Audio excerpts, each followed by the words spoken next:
Welcome back to Pittsburgh Sports Live. It's a Riverhounds Roundtable, or a triangle table, I suppose, with three of us here. Matt Gajtka with John Krysinsky of Pittsburgh Soccer Now, and longtime soccer journalist in Pittsburgh, Matt Grubba. We're talking about the Hounds just past the midway point. Didn't have a Pittsburgh postgame after the 2-2 draw against St. Louis just this past Saturday, as it was after midnight by the time things got wrapped up. So we're going for viewership here when we do the live ones. This one not live, but we're going to try to keep the conversation lively, as we do have plenty of topics to discuss. The Pittsburgh Riverhounds are in first place, tied 5-3-1 with Hartford Athletic at the top of Group F. But it's a little more complicated than that. Yes, the Hounds have the advantage in goal differential, 22-4 and just 8 against. Very strong numbers there. But Hartford has 2 matches in hand. Hartford has 9 matches yet to go, and the Hounds have just 7. So I'll start with you, John Krysinsky, just reading your analysis, and your grades from the matchup against St. Louis on PittsburghSoccerNow.com. You do mention that that Pittsburgh was playing its third match in eight days, and maybe some weary legs or some weary minds, or a little bit of both, contributed to squandering a 2-0 advantage at home. We haven't seen that very often from the Hounds, especially in the Bob Lilley era. So can we make maybe too much of that result, or is that bearing some examination here and some criticism of how they squandered a possible 3 points? Yeah, I mean, squandered. They had their opportunities to go up 2-0 and then maybe hopefully possess the ball well enough in the second half that they could make St. Louis chase them. They wouldn't have to do as much work, but the match played out exactly the opposite, and St. Louis, the Riverhounds were definitely doing more of the chasing in the second half. They had some opportunities to go back up, but when Kenardo Forbes and Robbie Mertz, 2 players that Bob Lilley's really counting on this year in the central midfield, combining less than 80% passing accuracy, that clearly the 2 of them played all 3 matches in 8 days. I think there was some sign of tired legs for sure. So, yeah, I think that it could have been a better result, but, St. Louis had the whole week, between games. The Hounds didn't, and I think that was part of the factor. But, being at home gave them a little bit of an advantage, but obviously not enough. Matt, tired legs or not, circumstances being what they were, still a disappointing result at home, because obviously you want to get all 3 points whenever you do play there, and Pittsburgh has done that more often than not over the past 2.5 seasons. That also dropped the Hounds' record to 1-2-1 against the senior independent teams that they're playing this season. They're not playing many of them, or they haven't yet, but they're through 4, and they're just with 1 win in that group of 4. They beat Louisville in the opener, opportunistic victory 3-1 at Louisville at Lynn Family Stadium nearly 2 months ago at this point. But they've also lost a couple of tight 1-0 decisions to Indy 11, 1 home, 1 away, and now the draw against St. Louis when they had a 2-0 lead. So is that troubling to you? And how do you feel about those results for a team in the Hounds that has aspirations of not just winning this group, but moving on in the playoffs, and they're going to have to play some of these independent teams in the playoffs? Right, and I think we talked about this a little last time that I was on postgame with you, that it is a double-edged sword, and that, we look at them right now, and you never say anything's a guarantee, but it looks like they're pretty comfortably in a playoff position. That's not something they're going to have to battle for, like, say, the Group E teams, where St. Louis is still lurking with Louisville and Indy. One of those is getting left out. So there's the comfort in that end of it, but you do worry about preparedness somewhat, and just, with so many games against Loudoun, against Red Bulls 2, against the Philadelphia Union 2, the Hounds are going to have a few more probably down the stretch here where they're going to mow over the opposition. I mean, we know what Philly's doing, using their team really as a developmental team. So, they haven't shown quite that they have the class to hang with the Riverhounds, or really with too many of the fully pro teams. Actually, probably their best performance, Philadelphia's, was against Hartford to manage. I think it was 3-2 that finished up, just a 1-goal game with them. But yeah, I don't see.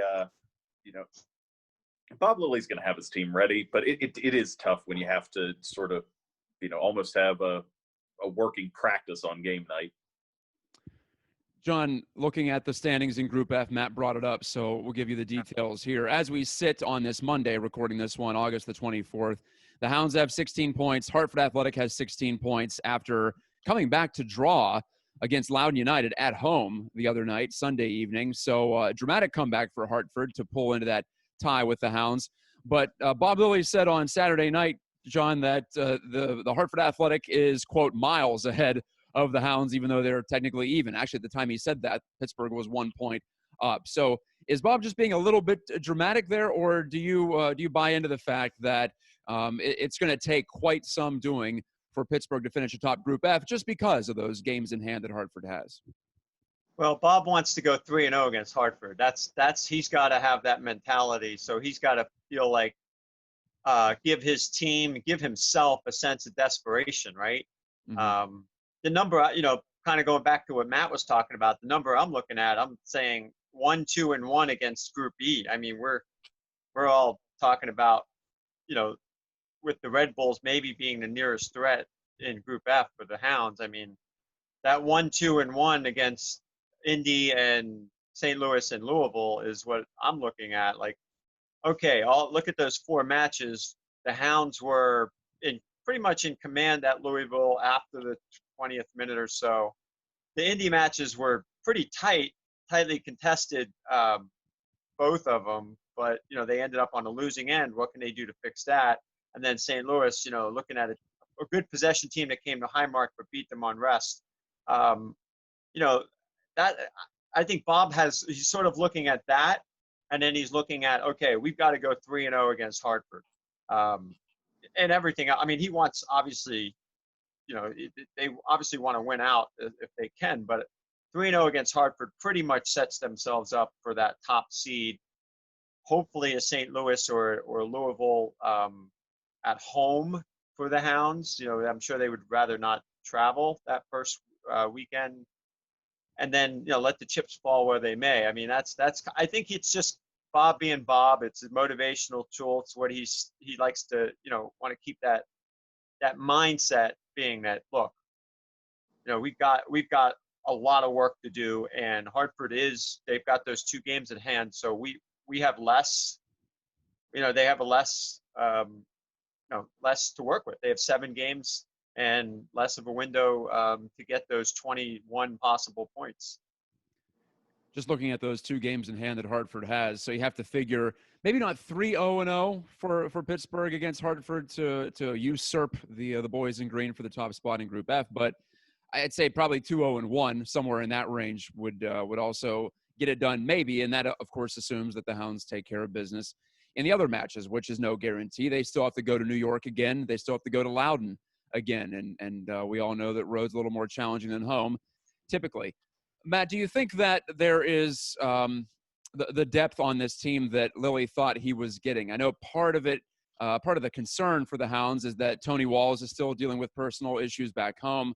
We still haven't seen Patrick Bunk-Anderson or Albert Dequa, speaking of St. Louis FC, a former St. Louis striker that has yet to make it to practice due to immigration concerns. So in some ways, not their fault. Also, Jalil Asani, who was signed to be wing depth, he's been hurt for the last couple of weeks and really has been banged up all season, if you listen to the reports there from the team.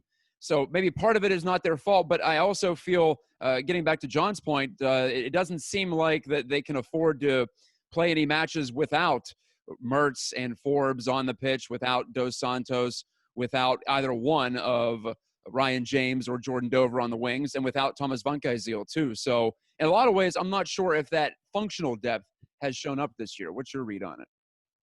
Right, and you can tell he's trying to work guys in. I mean, that's for sure. And we see, new arrivals has helped.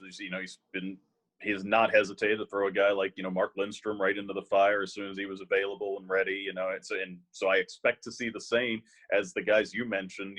When they become available, if in some cases they become available, because we don't know the status, going forward of Walls, and then dealing with the immigration issues as well. With you never can predict how that's going to work out. So.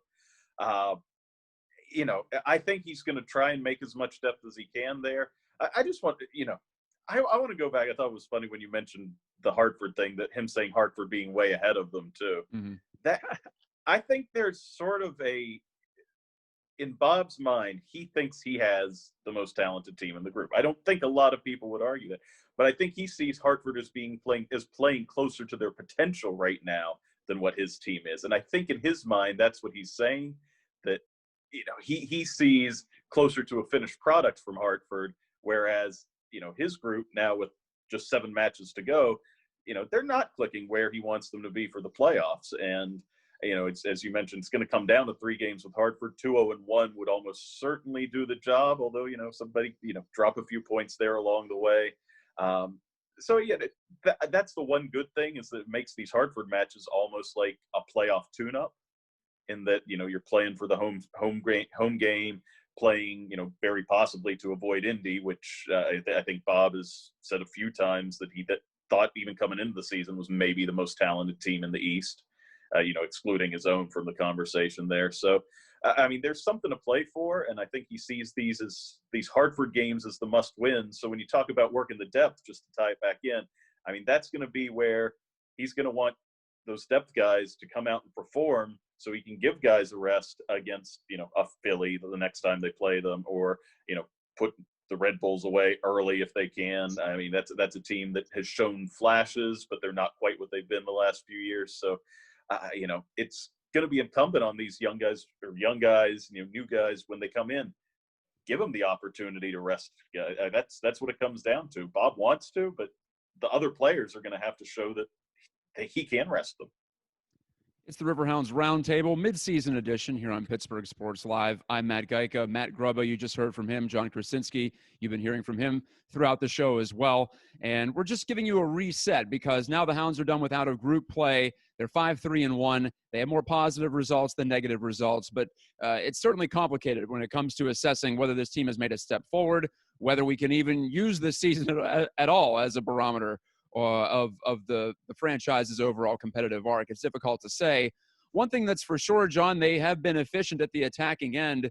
31% conversion rate after scoring 2 more goals against St. Louis the other night at Highmark. That puts them first in the league, first out of 35 teams now in the USL Championship. Phoenix Rising is the only team with more goals total. Pittsburgh has 22 in the 9 matches, and Phoenix Rising has 28. But shots continue to be concerning for me, because the Hounds have not been as, I guess, capable of creating the volume of chances that we have been accustomed to seeing in the last couple of years. 21st in shots are the Hounds with 89, tied with actually Hartford Athletic for that spot. So how much does that concern you, or do you feel like they can be more that opportunistic side with guys like Mensah and Dos Santos and Mertz all taking advantage of their chances so far? Well, I think there's different ways to look at it. One is, you know, are they putting enough pressure, you know, from all ends and in many different ways? So after the Loudon match, you know, a lot of people talked about lack of creativity. After Indy and Loudon, the fact that they couldn't do much with a man advantage pointed to, well, maybe they're not creative enough in the last third. But if you look at the 2 goals they scored Saturday against St. Louis, it was just, you know, pressuring the goal, making that extra run, you know, just making sure you're there to finish. I mean, it was kind of a couple of gritty goals. I mean, Robbie Mertz, that was a terrific finish, I thought. But but yeah, I mean, they have to be a little bit more diverse in their scoring. The Hounds have always been really good under Bob Lilley in terms of conversion rate. The shots have varied. Yeah, I think last year was a little bit more than we've seen, but again, their conversion rate is really a good thing. It shows that they're you know, they're taking advantage of their opportunities when they have them. Are they creating enough, though? And we're seeing a lot of, you know, Jordan Dover, right side, working with Canardo Forbes. At least from watching the tape from Saturday, it's like this. It seems like they're playing a lot towards the right width. Maybe they're becoming a little one-dimensional on that side, versus we're not seeing enough of Ryan James maybe getting forward on the left. You know, he didn't start the other night. Ray Lee was a little bit more conservative, didn't get forward as much. You know, so there's some questions there. You know, what are they doing? Are they playing the ball from side to side quick enough? Are they using Dos Santos the way he should be used? Is he creating? Is he conceding enough fouls? Is he redistributing the ball. I thought Papa-Mensah played very well, but he's been up and down. On Saturday he played well. The Indy match, he really struggled against some top-notch forwards that were, just out-muscled him most of the match. I think he won like 1 or 2 duels out of like 16 in the Indy match. He was just outmatched.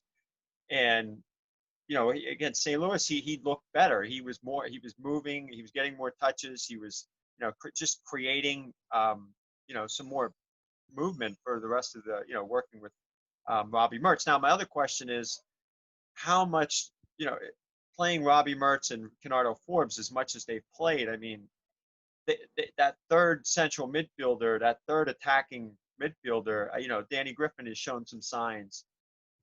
Velarde, I don't know. I just don't know if that's going to be enough at this point. One of those guys has to probably elevate their game. And, at this point, if you look at the amount of touches, it's Mertz and Forbes are getting 80, 90 touches a match, and Danny Griffin's getting like 20 or 30. I mean, they're not even playing the ball over to Danny Griffin that much.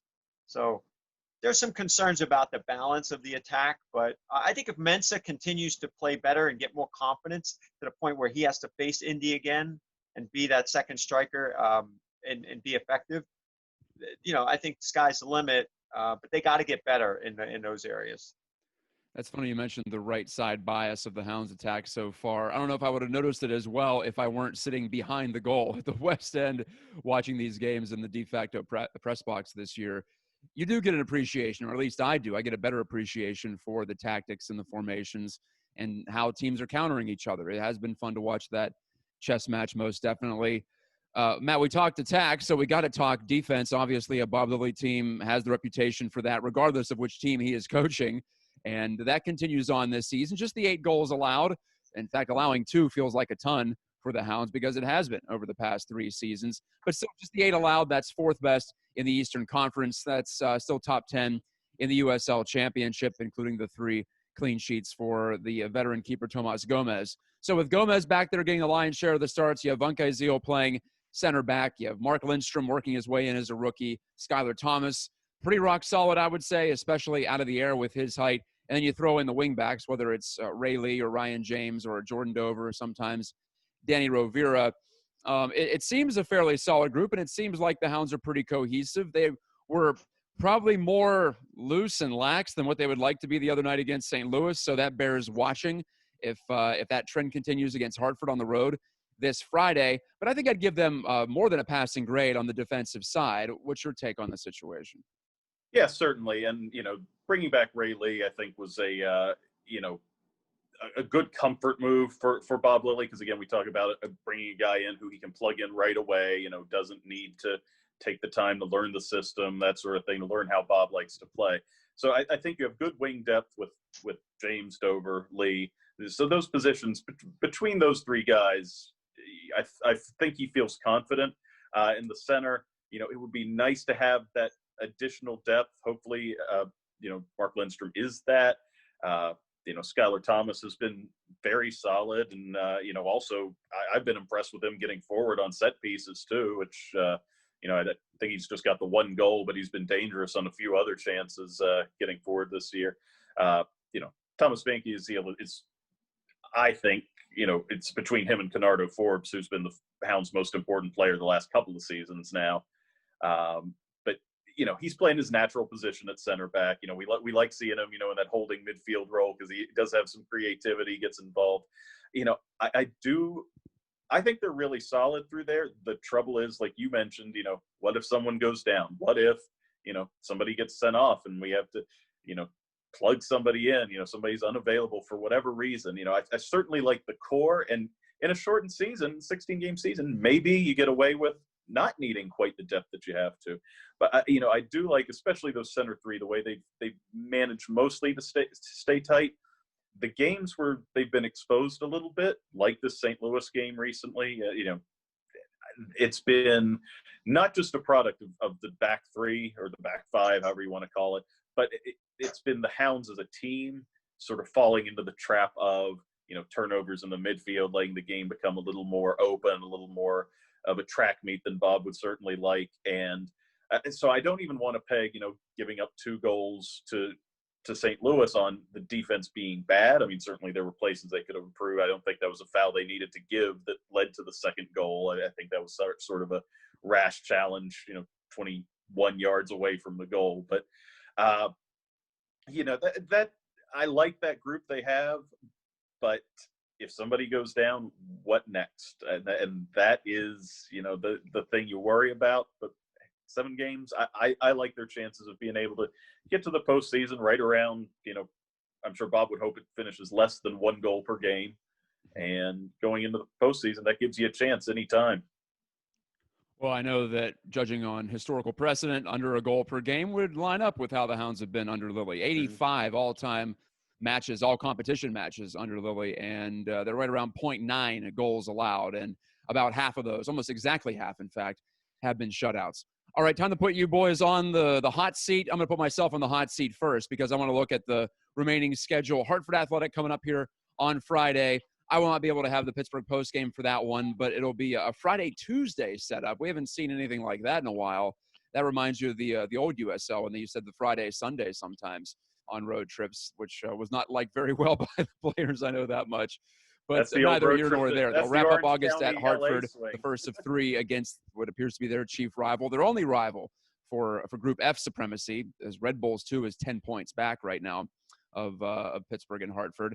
Then Loudoun at home on Tuesday, the 1st of September. Then they'll just bounce back and forth. At Red Bulls, home for Hartford, at Loudoun, home for Hartford again. So there you go, maybe an advantage for the end of the season in that head-to-head matchup. 2 of those are going to be at home.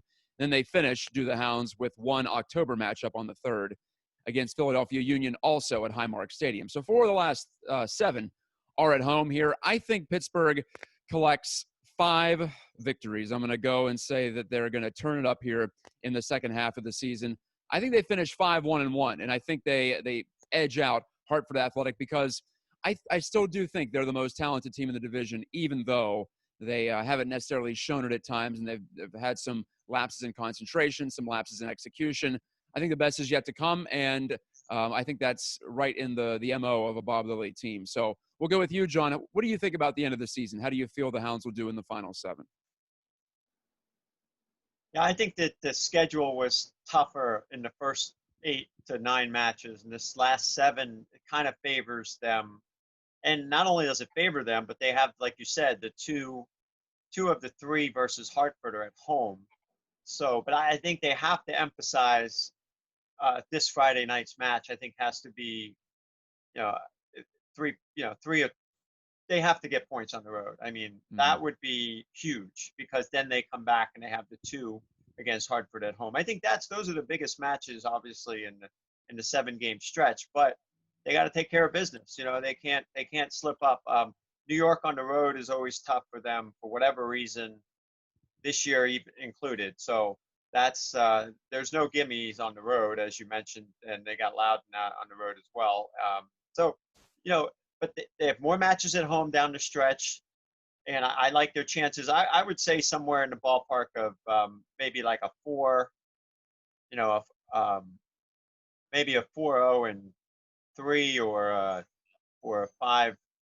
5-1-1, some type of finish. So I'd say they finish strong. The thing is, they may not. That last match or 2 may not have a whole lot of impact. It may. We don't know in terms of what will happen. The last one being Philly, and Bob might want to. Well, I think we've seen him do this, roll out a strong squad a week before the playoffs, just to make sure that those guys are all on the same page, and he's got that group clicking on all cylinders. So, but that's getting ahead of ourselves. I think they got to take it 1 week at a time. This Friday is very, very important. But if they could pick up 3 points Friday, they're going to be in pretty good shape, I think. Matt, your thoughts on the end of the year? I think, we've seen this already last couple of years, that as the year goes on, Bob has his teams, clicking toward the end of the season. I'm going to go out on a limb and say they actually go undefeated down this last 7 here. Wow. My prediction, not winning every game here. I'm going to predict, it might be Friday, a draw there, but I'm going to say maybe draw with Hartford once, beat them the other 2 times. And I think maybe they drop one of those road games. Or when I say drop, I mean drop some points. I think maybe a road draw at Red Bulls 2 or at Loudon. I could see them maybe going 5-0-2 down the stretch, which I think will be good enough for first place, because if they do that, that means they've already overcome the games in hand that Hartford had. And I just have a feeling Hartford's going to drop some points as well to a Red Bulls or a Loudon on the road. Because I think if the Hounds can do it, Hartford can drop points too. I do think the Hounds are a better team. So yeah, I expect the Hounds to finish top of the group, and I'm going to say they go 5-0-2 down the stretch to do it. I think they're going to put together some pretty convincing September performances. Well, if you look at recent form, that Hartford performance against Loudon's got to be pretty concerning. Yes, the Hounds had their issues with Loudon on the road, but at home to trail 2-0 to a team that's won just once this season, I think maybe leaking a little bit of oil right now, but at the same time, they did rally back and got a point. So perhaps the damage was minimized in that way. Of course, the draw, not quite as appealing as the win, especially at home. So we can all try to read the tea leaves as best we can, but we're all going to figure it out in real time here. That's the beauty of it. We'll look for more Hounds coverage right here on Pittsburgh Sports Live. Go to PittsburghSoccerNow.com, of course, for John's stories and my press conference transcripts. And I'll also have Matt on a couple more post-game shows, hopefully, for the rest of the season. We have plenty of broadcast time to distribute out and meet out as we see fit. Love to get the different perspectives here. Love to get your perspective as well. So leave a comment here or on social media. And give us your predictions for the final 7. It's all in group now, folks. All the points counted the same anyway, but now it's all head-to-head competition against the teams the Hounds are trying to beat in the 5-team Group F. And remember, just the top 2 in Group F make the playoffs. Looking pretty secure for Pittsburgh and Hartford, but the real question is, what's the order and who gets to start at home, who gets to start on the road, as the round of 16 will begin in early October, second week of October, in fact. Thank you, gentlemen. Had a great time, as always, chatting with you, but good to talk to you both at the same time here tonight. Yeah, it was good to see both of you. Hopefully we can see each other in the press box at some point down Real the road. life, yeah. Imagine that. Yeah. I might just have to go buy a ticket for one of these next ones here, just so I can put my feet up. Hopefully one with better weather than St. Louis. Yeah. Oh boy. Let's hope for that. Hopefully we got the big long rain delay out of our systems this year. We almost got through the whole summer, but of course Mother Nature had other ideas. That was the hardest I've seen it rain in Pittsburgh. Forget Highmark Stadium. I think just in general, what a downpour, but they got it in, and they're trying to get them all in, obviously, in a year like this when you're only playing 16 matches. Okay, for Matt Grubba, for John Krysinsky, this is Matt Gajtka saying good night, and we'll talk to you next time for another edition of Riverhounds Roundtable and or Pittsburgh Postgame right here on Pittsburgh Sports Live.